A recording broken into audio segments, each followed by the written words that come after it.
வணக்கம்.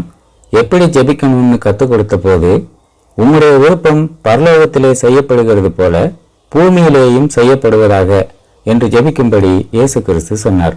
பூமியை குறித்து கடவுளுடைய விருப்பம் என்ன அப்படின்னு பார்க்கலாம். எல்லா மனிதர்களும் ரட்சிக்கப்படவும் சத்தியத்தை அறிகிற அறிவை அடையவும் அவர் விருப்பமுள்ளவராக இருக்கிறார் அப்படின்னு 1 தீமோத்தேயு 2:4 சொல்லுது. எல்லா மனிதர்களும் ரட்சிக்கப்படுதல் அப்படிங்கிறது முக்கியமான 4 விஷயங்களை குறிக்குது.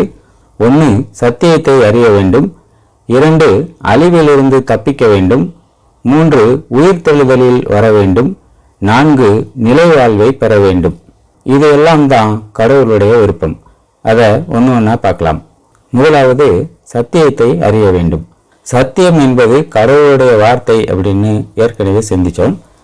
இயேசு சொன்னார், வேத வாக்கியங்களை ஆராய்ந்து பாருங்கள், அவைகளால் உங்களுக்கு நித்திய ஜீவன் உண்டென்று நினைக்கிறீர்களே, என்னை குறித்து சாட்சி கொடுக்கிறவைகளும் அவைகளே அப்படின்னு. இது யோவான் 5:39 வசனத்துல பதிவாயிருக்கு. இன்னொரு இடத்துல சொன்னாரு, ஒன்றான உண்மை தேவனாகிய உம்மையும் நீர் அனுப்பினவராகிய இயேசு கிறிஸ்துவையும் அறிவதே நித்திய ஜீவன் அப்படின்னு. இது யோவான் 17:3 வசனத்துல இருக்கு. அதனால பைபிள்ல இருந்து ஒன்றான உண்மை கடவுளாகிய யெகோவாவை பற்றியும் அவரால் அனுப்பப்பட்ட இயேசு கிறிஸ்துவை பற்றியும் அறிந்து கொள்வதும் அவர்களுடைய நோக்கத்தையும் விருப்பத்தையும் அறிந்து கொள்வதும் அவசியம். நிலையான வாழ்வுக்கு சத்தியமே வழிநடத்தும் என்பதால் 1 தீமோத்தேயு 2:4 பார்த்தபடி எல்லா மனிதரும் சத்தியத்தை அறிய வேண்டும் என்று கடவுள் விரும்புகிறார். இரண்டாவது, அழிவில் தப்பிக்க வேண்டும்.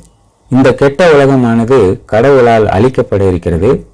இப்பொழுது இருக்கிற வானங்களும் பூமியும் அதே வார்த்தையினாலே நெருப்புக்கு இரையாக வைக்கப்பட்டு தேவ பக்தி இல்லாதவர்கள் நியாயம் தீர்க்கப்பட்டு அழிந்து போகும் நாள் வரை காக்கப்பட்டிருக்கிறது அப்படின்னு 2 பேதுரு 3:7 தெரிஞ்சுக்கிறோம்.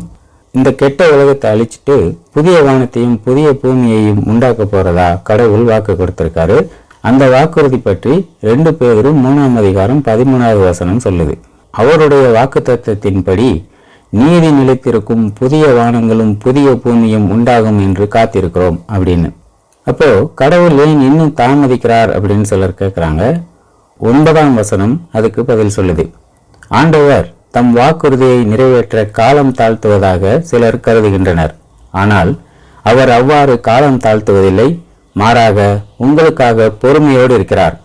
யாரும் அழிந்து போகாமல் எல்லாரும் மனம் மாற வேண்டுமென விரும்புகிறார் என்று அந்த வசனம் சொல்லுது. இந்த கெட்ட உலகத்தை கடவுள் அழிக்கும்போது எல்லா மனிதர்களும் அந்த அழிவிலிருந்து தப்பிக்க வேண்டும் அப்படிங்கிறதும் கடவுளுடைய விருப்பம். மூன்றாவது, உயிர்த்தெழுதலில் வர வேண்டும். ஏன்னா ஏற்கனவே நிறைய பேர் மரணம் அடைஞ்சிருக்கிறாங்க. அவங்கள குறித்து கடவுளுடைய விருப்பம் என்ன அப்படிங்கிறத பார்க்கலாம். கடவுளுடைய விருப்பத்தின்படி வாழ்ந்து மரணத்தில் உறங்கி கொண்டிருக்கிற எத்தனையோ நீதிமான்களை உயிர்த்தெழுப்ப கடவுள் ஆசையோடும் ஆவலோடும் இருக்கிறார்.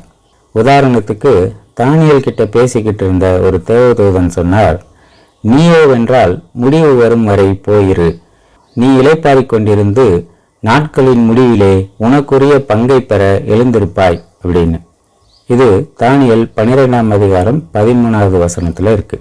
இது போல ஆபிரகாம், மோசே, தாவீது போன்ற எண்ணற்ற நபர்களை மீண்டும் பார்க்க கடவுள் ஆவலோடு இருக்கிறார். அவங்களெல்லாம் மீண்டும் உயிரோடு கொண்டு வரப்போகிறார். இயேசு கிறிஸ்து சொன்னார், இதை குறித்து நீங்கள் ஆச்சரியப்பட வேண்டாம். ஏனென்றால் கல்லறைகளில் உள்ள அனைவரும் அவருடைய, அதாவது இயேசுடைய சத்தத்தை கேட்கும் காலம் வரும். அப்பொழுது நன்மை செய்தவர்கள் ஜீவனை அடையும்படி எழுந்திருக்கிறவர்களாகவும் தீமை செய்தவர்கள் தண்டனையை அடையும்படி எழுந்திருக்கிறவர்களாகவும் புறப்படுவார்கள் என்று உயிர்த்தெழுதல் பற்றி சொன்னார்.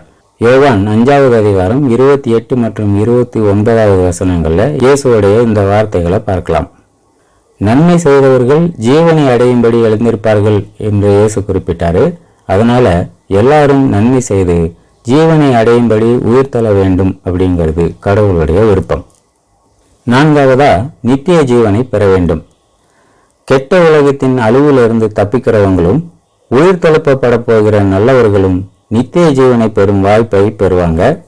அதனால கடவுளுக்கு பிடித்தமானபடி வாழ்ந்து எல்லாரும் மரணம் இல்லா பெரு வாழ்வை பெற வேண்டும் அப்படிங்கிறது கடவுளுடைய விருப்பம். அதனால ரோமர் 12:2 இப்படி சொல்லுது, நீங்கள் இந்த உலகத்திற்கேற்ற வேஷம் போடாமல் தேவனுடைய நன்மையும் பிரியமும் பரிபூர்ணமான விருப்பம் என்னவென்று பகுத்தறிவதற்காக உங்களுடைய மனம் புதிதாக மாறுகிறதுனாலே மறுரூபமாகுங்கள் அப்படின்னு. இந்த உலகம் கடவுளை விட்டு ரொம்ப தூரம் போயிடுச்சு, கடவுளுடைய கட்டளைகளின்படி வாழ வேண்டிய அவசியமில்லை அப்படின்னு நம்பவும் வைக்குது. அதனால இந்த உலகம் உங்களை வடிவமைக்க விடாதீர்கள், கடவுளுடைய விருப்பத்தின்படி வாழுங்கள் அப்படின்னு அப்போஸ்தலன் பவுல் எல்லாருக்கும் வேண்டுகோள் விடுக்கிறார். தேவனுடைய நன்மையும் பிரியமும் பரிபூர்ணமான விருப்பம் அப்படிங்கிறது அவருக்கு நன்மையானதை பற்றி சொல்லலை, நமக்கு நன்மையானதை பற்றி சொல்லுது. அதனால இந்த உலகம் காட்டுற வழிகளில் வாழ்ந்து அழிஞ்சு போகாம கடவுளுடைய விருப்பத்தின்படி வாழ்ந்து அவர் தரப்போகிற நிலை வாழ்வை பெறுவோமாக. தொடர்ந்து சிந்திப்போம். நன்றி.